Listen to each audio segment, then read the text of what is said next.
All right, buckle up, folks, because we're diving headfirst into the electrifying world of Rydell High with Grease. Picture this: summer love, sandy beaches, and two hearts intertwined. Sandy and Danny, played by Olivia Newton-John and John Travolta, sharing sweet moments as the sun sets on their summer romance. They laugh, they build sandcastles, and seal their bond with a kiss. But little do they know, summer's ending, and so is their fairy tale. Or is it? Flash forward, and Sandy finds herself transferred to Rydell High, Danny's turf, and it's here where the initial sweetness takes a 180. The animated opening sets the scene: a bopping tune, an unruly teen waking up for school. It's pure 1950s nostalgia with a mischievous edge. We're quickly introduced to the T-Birds. Led by the charismatic but tough Danny Zuko, this greaser gang oozes cool. But there's a twist.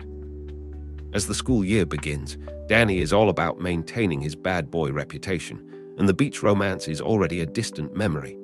Enter the Pink Ladies, the female counterpart of the T-Birds, led by the cynical but fiercely loyal Rizzo. Sandy soon finds herself caught between her good girl persona and Rizzo's edgy influence. At the pep rally, amidst cheerleaders and bonfires, the pressure mounts on Sandy. How will this Aussie transplant navigate the intricate social hierarchy of Rydell High, where image and reputation rule everything? Sandy's caught between wanting to be true to herself and fitting in with Danny's world. Can they reconcile their different worlds, or will summer love fade into a distant memory? Stay tuned, because this is Grease, where love, loyalty, and leather jackets clash in the most unforgettable ways. As Danny and Sandy navigate the complexities of high school romance, tensions escalate when their summer love encounters the harsh realities of peer expectations and social norms. It all begins innocently enough, but can it last? Their friends constantly push back with expectations and conflicting desires. Can they truly balance it all?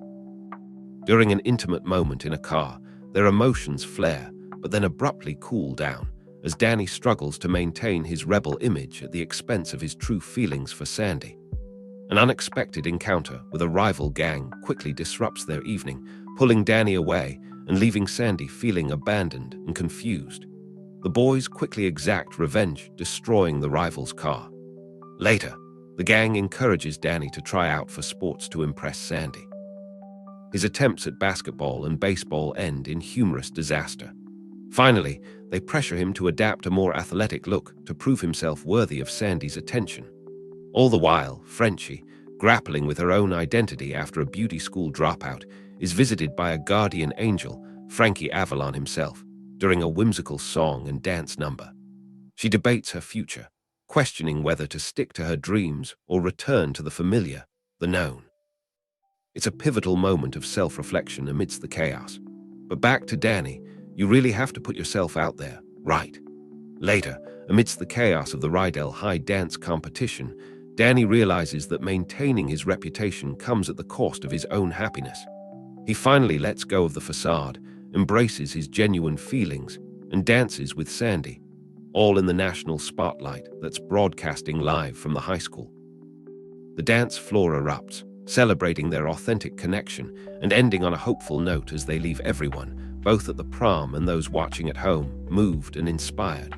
All right, Rydell High's dance contest is in full swing. Everyone's getting down to the music. But things are heating up off the dance floor too. Tensions are rising. Tempers flare and some people get thrown on their heads. Kenicky has been drinking again. Yikes. And he is losing his cool. Danny looks on, feeling pretty despondent, when suddenly Sandy appears.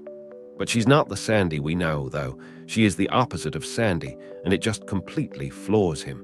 He sees a version of Sandy that is every bit as sultry and slick as the Pink Ladies. He is stunned. You have to understand that what's happening here is more than a fashion transformation. It's a pivotal moment where Sandy steps into a persona that aligns with Danny's world, marking a huge shift in their relationship dynamic. No more Ms. Nice Girl. Now it's Sandy Olsen, T-Bird groupie. At the drive-in, Kenicky is feeling sorry for himself. Rizzo tells him about getting with Putsy, but they are interrupted by some goons that are looking for trouble. So, Kenicky's friends try to smooth the waters by congratulating him on winning the race. He's not buying what they are selling. You think that this would be something to celebrate, But you quickly realize that this might be the straw that broke the camel's back.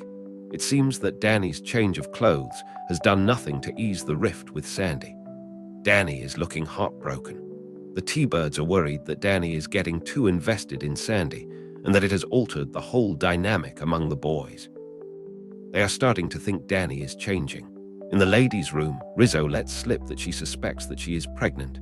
The pink ladies encourage her to go to the doctor so that they can figure out what is really going on. Everyone is starting to talk about Rizzo. Sandy overhears and wants to help. Rizzo does not want any help. Cut to Thunder Road, where the stakes are high and the competition is fierce. This is the moment of truth for Danny and Kenneke. And to top things off, the grease lightning has been transformed. It's unrecognizable. As Kenneke's car leaves its starting point, someone throws a lug nut. He loses control and goes tumbling. Danny does the right thing and decides to step in. Even though he has the edge, he wants the race to be fair. To the relief of the T-Birds, Danny wins the race. When Danny comes back to his friends, he's got the leather jacket in tow, but feeling morose. He says that it is time to be the man he knows he can be and decides to go to school to become someone better. Later, at the carnival, Danny finds Sandy at the carnival, only to discover that she has changed as well. Danny is shocked and almost doesn't recognize her. Sandy tells Danny that the whole thing with Cha-Cha was a bummer and that she wishes that it didn't happen that way. She understands now, she says, and what she had to do to get him. Danny says that from now on they can go on the same wavelength. After Sandy says, "Yeah," she and Danny launch into "You're the One That I Want," the mega hit song. The whole thing transforms into a big-time dance and then to the sky. Thanks for tuning in. Stay curious, stay awesome, and don't forget to hit that subscribe button for more amazing content.